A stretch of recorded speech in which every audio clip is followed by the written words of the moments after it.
On February 26, 2022, just 2 days after Russia invaded Ukraine, the United States and European Union made a decision that would send shockwaves through the global financial system and reverberate for decades.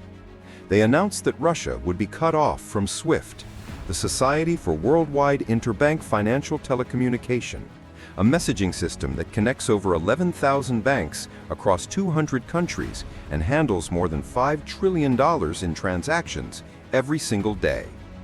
To understand the magnitude of this move, consider that SWIFT is the backbone of modern finance. It doesn't move money itself, but it enables banks worldwide to communicate and settle payments reliably and securely. Cutting Russia off meant that Russian banks could no longer participate in the global financial network. No trade finance, no cross-border transactions, no access to international banking. Economists, analysts, and Western media heralded this as the ultimate financial sanction, a so-called nuclear option. Headlines predicted that the ruble would collapse, Russia's economy would implode, and Vladimir Putin would either be forced to withdraw from Ukraine or face internal revolt. The world braced for an economic shock of historic proportions. Yet 2.5 years later, the results defied expectations. Russia did not collapse. The ruble stabilized, trade continued, and the country adapted, finding alternative financial channels outside the Western-controlled system.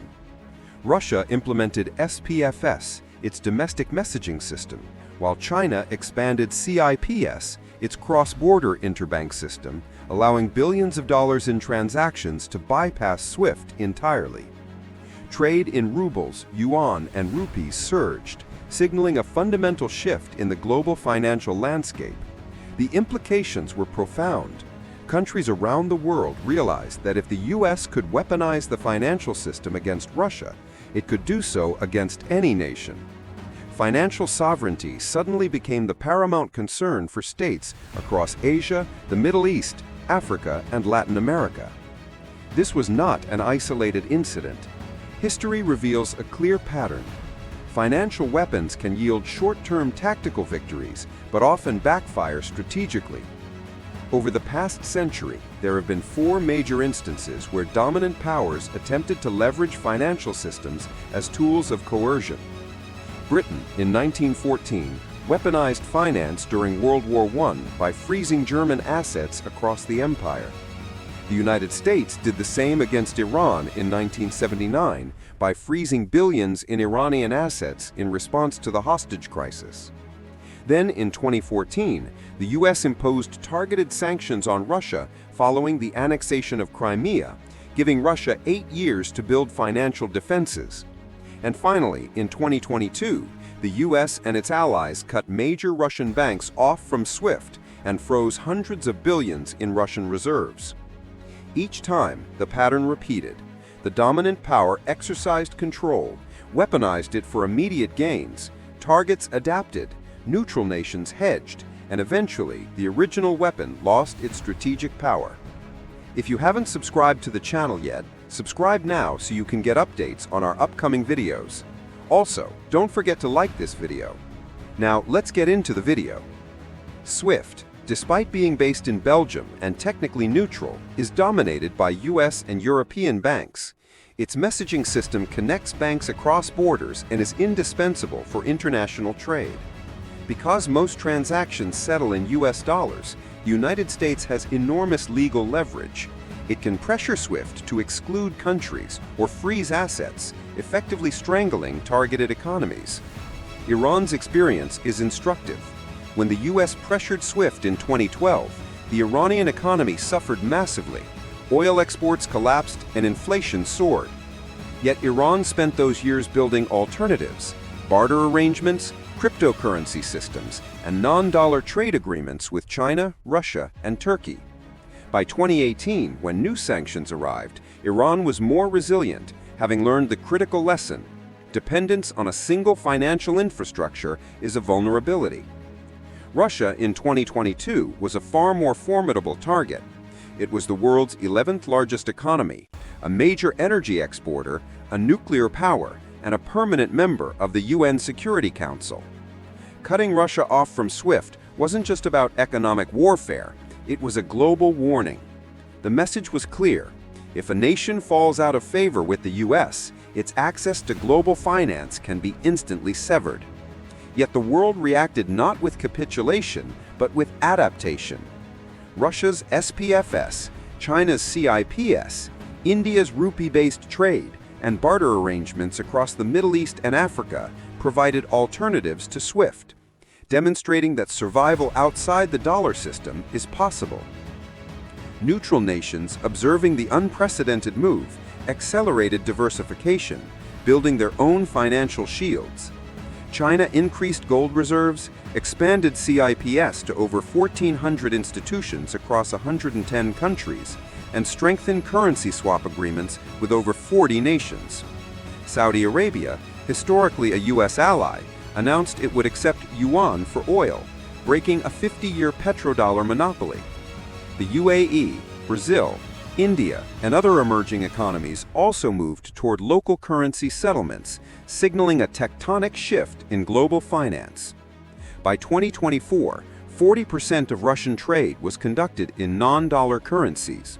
China's CIPS system doubled its transaction volume in 3 years, processing over $27 trillion in payments. Central banks across the globe purchased gold at the highest level seen in 50 years, ensuring their reserves were immune to sanctions or seizure. BRICS nations expanded their influence, now representing 45% of the global population, 36% of global GDP, and 42% of oil production. Discussions of a BRICS common currency backed by commodities such as gold, oil, and rare earths began in earnest, offering the blueprint for a multipolar financial world. Meanwhile, the dollar's dominance eroded rapidly. Its share of global reserves fell from 71% in 1999 to 58% in 2024, and its share of international trade settlements dropped from 73% to 58% in just 2 years. Technology accelerated this transformation. Digital currencies, blockchain, AI-driven finance, and decentralized systems allow nations to bypass traditional banking, creating resilience against weaponized sanctions. Russia's experience became a proof of concept.